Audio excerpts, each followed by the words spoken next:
Bonjour, Madame Lemoine. Doucement, hein. Doucement. Alors, elle vous plaît, cette maison? Oui, oui, elle a beaucoup de charme. Dites, vous avez un beau buffet.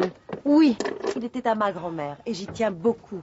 Mais il y a un problème, pour qu'il passe par la porte, il faut le démonter et ça, pas question. Il ne passe pas par la porte, il ne passe pas par la fenêtre et vous ne voulez pas qu'on le démonte. Et moi, je ne suis pas le bon Dieu. Et pourquoi vous ne voulez pas le démonter? C'est parce qu'il a plus de 100 ans et que je ne veux pas qu'on l'abîme. Il a raison, Madame Lemoine. C'est fragile, ces vieux meubles. Tu retires la porte, les côtés, une planche, une deuxième, et ils tombent en morceaux. Et après, il te reste du petit bois pour allumer le feu. Il faut toujours que tu exagères et que tu fasses peur aux gens. En tout cas, moi, je n'ai pas l'intention de coucher ici. Alors, vous prenez une décision.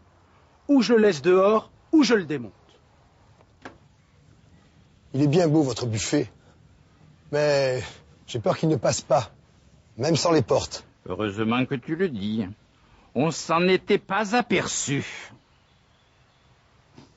Et pourquoi vous ne passez pas par chez Angèle?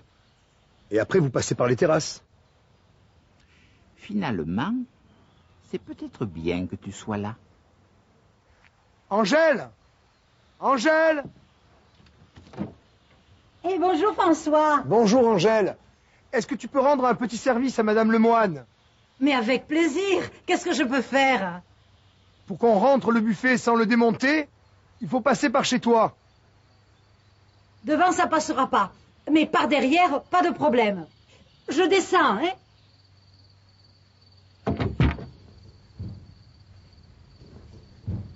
Attention, hein?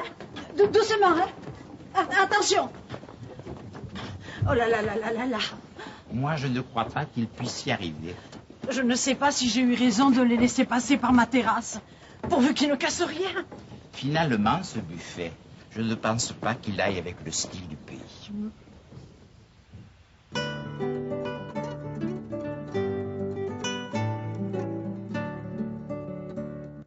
Allez, au revoir. Au revoir. Au revoir, madame. Au revoir. Au revoir. Merci, vous avez fait du bon boulot. Je ne vous dis pas la prochaine, hein. Et pourquoi pas? Si vous revenez dans le village, passez nous voir au café. Alors ça, je ne dis pas non.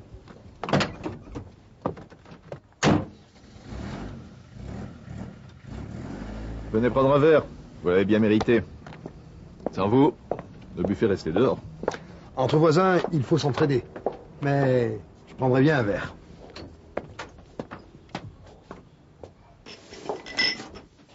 Je ne veux pas être indiscret, mais pourquoi avez-vous choisi cette région? Ça va vous changer de Paris. Justement, c'est pour changer. Et puis, il y a le soleil, une vie plus calme, des rapports chaleureux avec les gens. On a aussi nos problèmes, vous savez. Il ne faut pas croire que tout est toujours rose ici. Évidemment. Mais vivre dans une belle région, ça aide. Et puis mon mari rêvait de monter un restaurant. Et vous aussi, madame, vous allez vous en occuper de ce restaurant? Ah, pas de la cuisine, en tout cas. Je voudrais surtout m'occuper du café. Le transformer, rajeunir un peu la clientèle, en faire un lieu de rencontre où il se passe des choses. Avec tous ces beaux projets, vous n'allez pas vous ennuyer. Hein. Si je peux vous aider, je connais tout le monde ici. Je suis né dans le village et j'ai repris la pépinière de mon père. Et je suis aussi bénévole au syndicat d'initiative. Ah oui? Et vous organisez des manifestations culturelles? Mais oui. Des concerts, des rencontres avec des artistes. Il faudrait que vous passiez nous voir. Bien sûr. Dès que je pourrai. Maman, Oui. la vaisselle, je la range dans le buffet? Oui, attends, je viens t'aider. Si vous voulez bien m'excuser.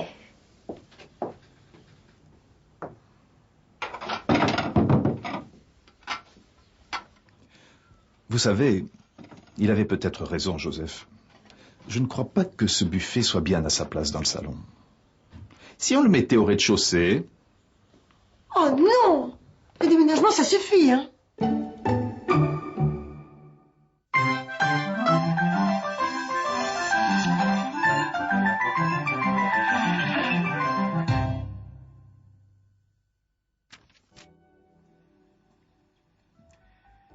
Aujourd'hui, parlons des emplois du subjonctif. Vous vous en souvenez? Le subjonctif s'emploie après un verbe qui exprime Premièrement, la volonté ou le souhait. Je ne veux pas qu'on l'abîme.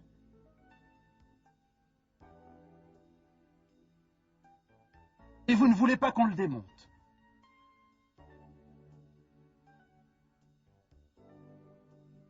Deuxièmement, le subjonctif s'emploie aussi après une expression d'obligation. Il faut toujours que tu exagères et que tu fasses peur aux gens. Il faudra que vous passiez nous voir. Troisièmement, on emploie le subjonctif après une expression de doute ou d'incertitude. Moi, je ne crois pas qu'il puisse y arriver.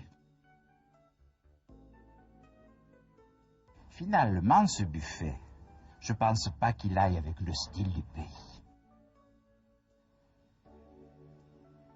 Quatrièmement, le subjonctif suit des expressions de sentiment et d'appréciation.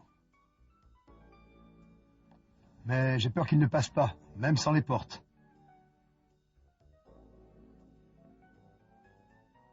Finalement, c'est peut-être bien que tu sois là. Mais attention. Si le sujet de la proposition principale et celui de la subordonnée sont les mêmes, on utilise l'infinitif.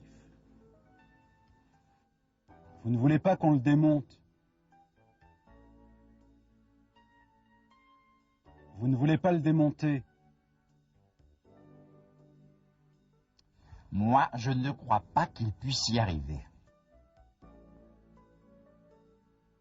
Je ne crois pas pouvoir y arriver.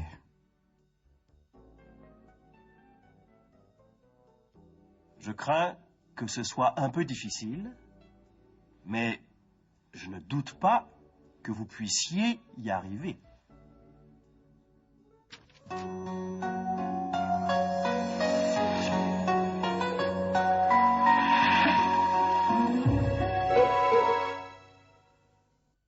Est-ce que tu peux rendre un petit service à Madame Lemoine? Mais avec plaisir. Qu'est-ce que je peux faire? Je peux te demander quelque chose? C'est pour Madame Lemoine. Mais oui, je t'écoute. Ça t'ennuierait de rendre service à Madame Lemoine? Mais non, bien au contraire. Si tu pouvais aider Madame Lemoine? Pas de problème.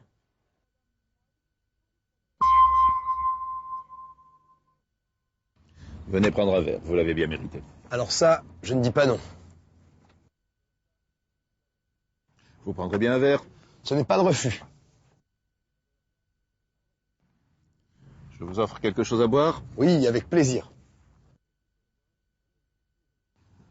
Vous accepterez bien un verre? Mais oui, ça ne se refuse pas.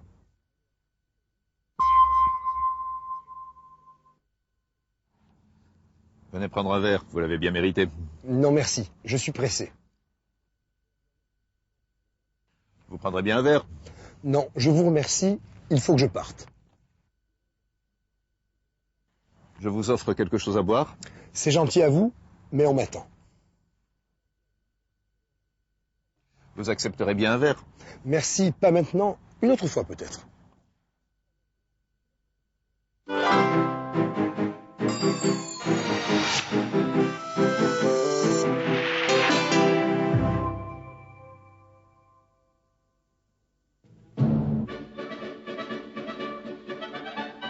Voici la statue de la République à Paris, sur la place du même nom.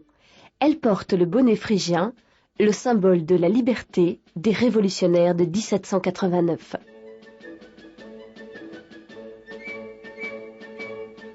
Trois statues de femmes représentent la devise « Liberté, égalité, fraternité ».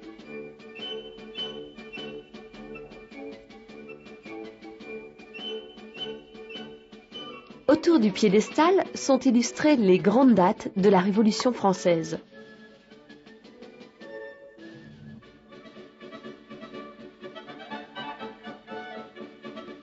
C'est sur la place de la Bastille que s'élevait la prison, symbole du pouvoir absolu de la royauté. Le peuple de Paris, révolté, l'a détruite le 14 juillet 1789. Aujourd'hui, la colonne de juillet rappelle les 3 journées, les 3 glorieuses, qui marquent la fin du règne de Louis XVIII. Le génie qui la surmonte symbolise la liberté. Depuis 1791, le Panthéon reçoit les cendres des grands hommes de la République française. On y a enterré Victor Hugo en 1885 et ramené les cendres d'André Malraux en 1996.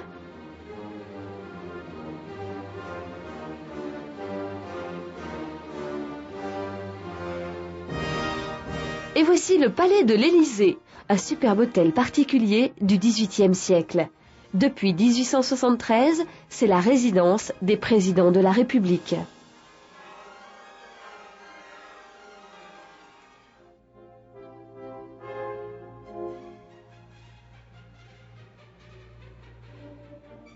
C'est au palais du Luxembourg, construit à l'origine pour Marie de Médicis, au début du XVIIe siècle, que siègent les 319 sénateurs.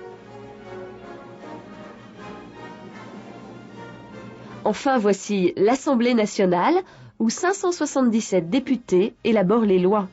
Nous entrons dans l'hémicycle, où le président ouvre la séance. Mes chers collègues, le rapport de la Commission des lois constitutionnelles porte sur les 5 propositions de loi de messieurs Michel, Ayrault, Bocquet... Les députés vont discuter les propositions de loi. Et dehors flottent les drapeaux tricolores, symbole de la République.